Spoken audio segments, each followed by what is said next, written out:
अध्ययन कोचिंग के current affair programme में आप सभी का स्वागत है। आज हम कुछ प्रश्नों पर चर्चा करेंगे। देखते हैं प्रश्न नंबर 1। मध्य प्रदेश सरकार ने कोरोना पीड़ित पत्रकारों को मुफ्त इलाज करवाने की घोषणा की है। मध्य प्रदेश की सरकार ने जो कोरोना से पीड़ित पत्रकार हैं उन पत्रकारों को मुफ्त इलाज करवाने की घोषणा की है। मध्य प्रदेश की सरकार ने देखिए, जो मध्य प्रदेश की सरकार है, अभी कुछ दिन पहले जो पत्रकार हैं उनको front line warrior Madhya Pradesh की सरकार ने माना था और उसी का रिजल्ट ये है कि आज मध्य प्रदेश की सरकार जो कोरोना पीड़ित पत्रकार हैं या उनके परिवार का कोई भी सदस्य है उनका इलाज सरकार फ्री में कराएगी। देखिए, मध्य प्रदेश की अगर बात की जाए तो मध्य प्रदेश के मुख्यमंत्री हैं शिवराज सिंह चौहान। राज्यपाल है आनंदीबेन पटेल। देखिए, आनंदीबेन पटेल मध्य प्रदेश और उत्तर प्रदेश दोनों राज्यों की राज्यपाल हैं। मध्य प्रदेश की राजधानी भोपाल है और मध्य प्रदेश का जो हाई कोर्ट है, जो हाई कोर्ट स्थित है, वो जबलपुर में स्थित है। और मध्य प्रदेश हाई कोर्ट की 2 खंडपीठ है। एक खंडपीठ इंदौर में है और एक खंडपीठ ग्वालियर में है। देखिए, मध्य प्रदेश की जो सीमाएं हैं, मध्य प्रदेश की सीमाएं 5 राज्यों से मिलती हैं। मध्य प्रदेश की सीमा 5 राज्यों से मिलती है। इनमें एक हमारे पास उत्तर में उत्तर प्रदेश से सीमा मिलती है, पूर्व में छत्तीसगढ़ से, दक्षिण में महाराष्ट्र से, पश्चिम में गुजरात से और उत्तर पश्चिम में राजस्थान से। देखिए, इसको नक्शे में हम देखते हैं।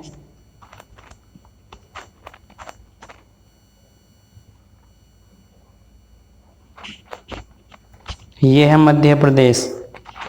देखिए, मध्य प्रदेश की सीमा उत्तर प्रदेश से मिल रही है, राजस्थान से मिल रही है, गुजरात से मिल रही है, महाराष्ट्र से मिल रही है,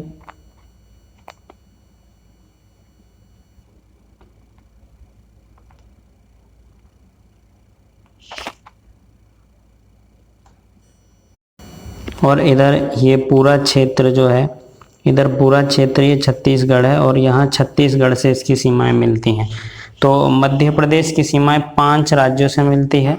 उत्तर प्रदेश से मिलती है, राजस्थान से मिलती है, गुजरात से मिलती है, महाराष्ट्र से मिलती है और छत्तीसगढ़ से इसकी सीमा मिलती है। छत्तीसगढ़ से। देखिए, अब हम मध्य प्रदेश का नक्शा देखते हैं। ये हमारे पास मध्य प्रदेश का नक्शा है।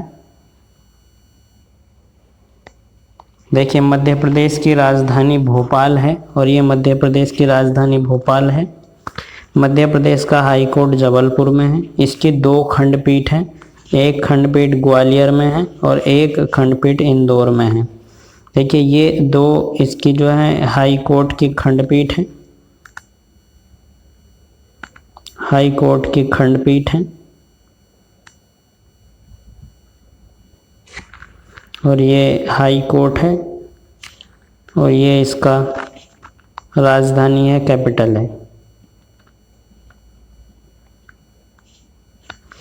इस ओर से उत्तर प्रदेश है, इस ओर से राजस्थान है, इस ओर से गुजरात इसके साथ सीमा साझा करता है, इस ओर से महाराष्ट्र इसके साथ सीमा साझा करता है, महाराष्ट्र,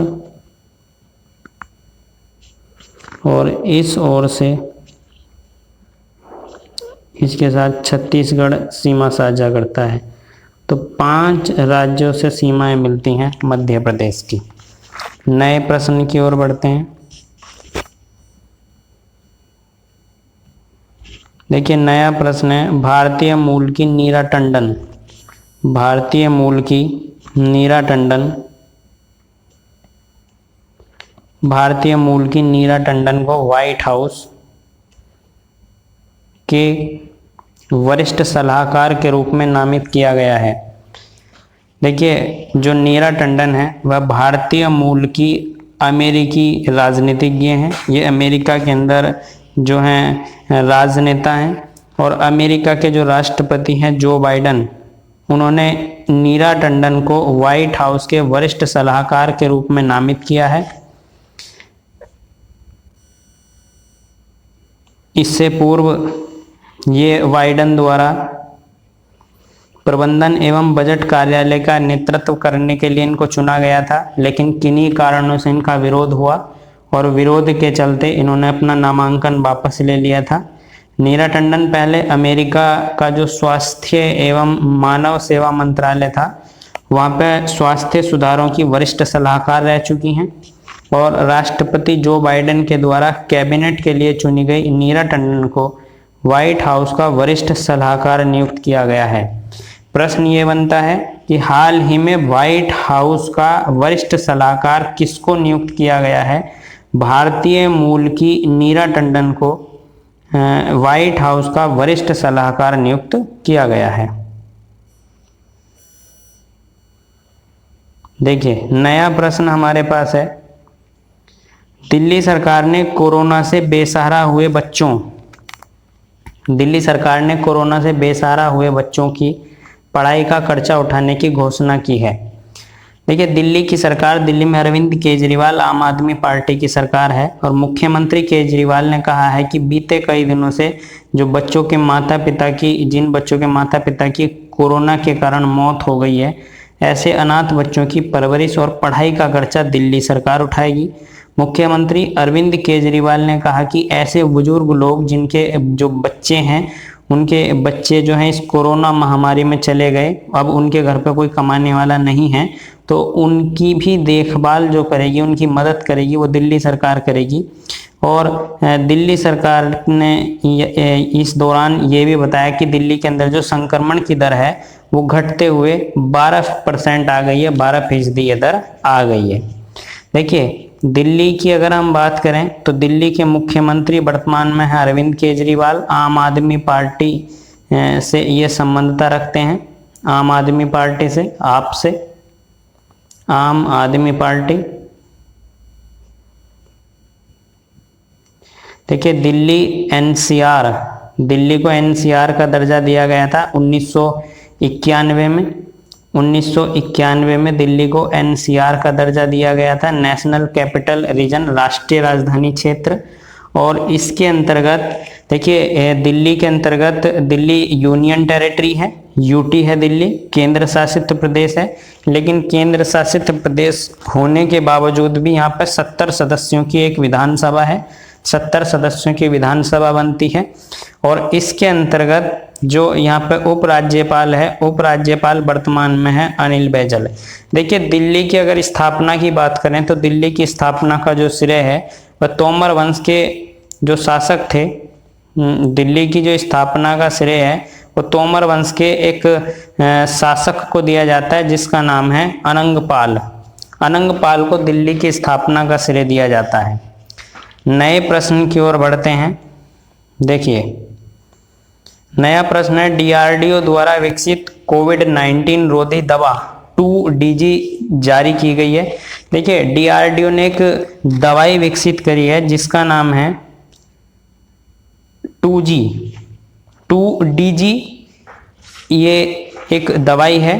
देखिए, हाल ही में रक्षा मंत्री राजनाथ सिंह और स्वास्थ्य मंत्री हर्षवर्धन सिंह ने डीआरडीओ की तरफ से विकसित की गई कोविड-19 रोधी दवा 2DG की पहली खेप 17 मई 2017 को जारी की है, और 17 मई 2021 को जारी की है,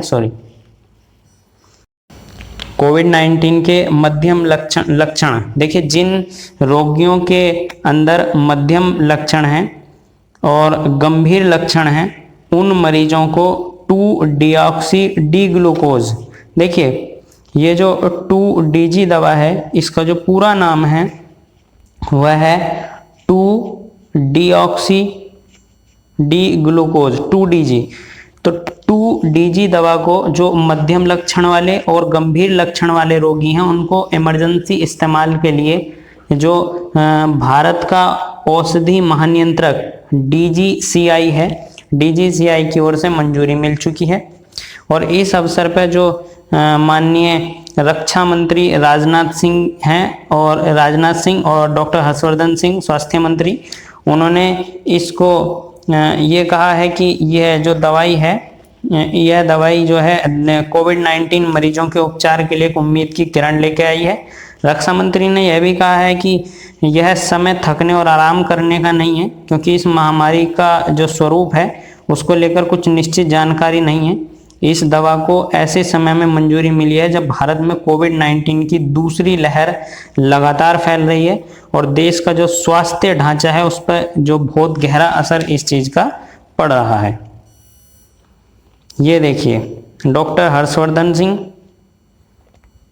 और माननीय रक्षा मंत्री राजनाथ सिंह, डॉक्टर हर्षवर्धन सिंह स्वास्थ्य मंत्री,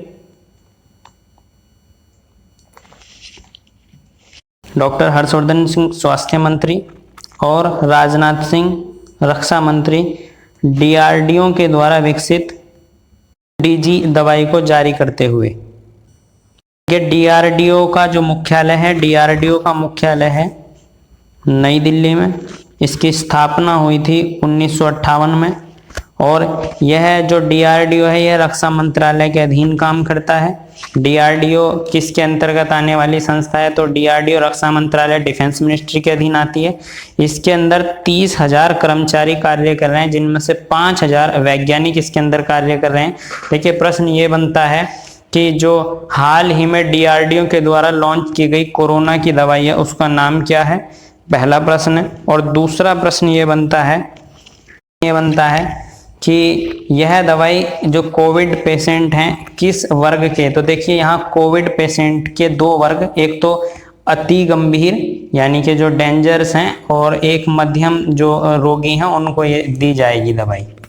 नया प्रश्न देखते हैं।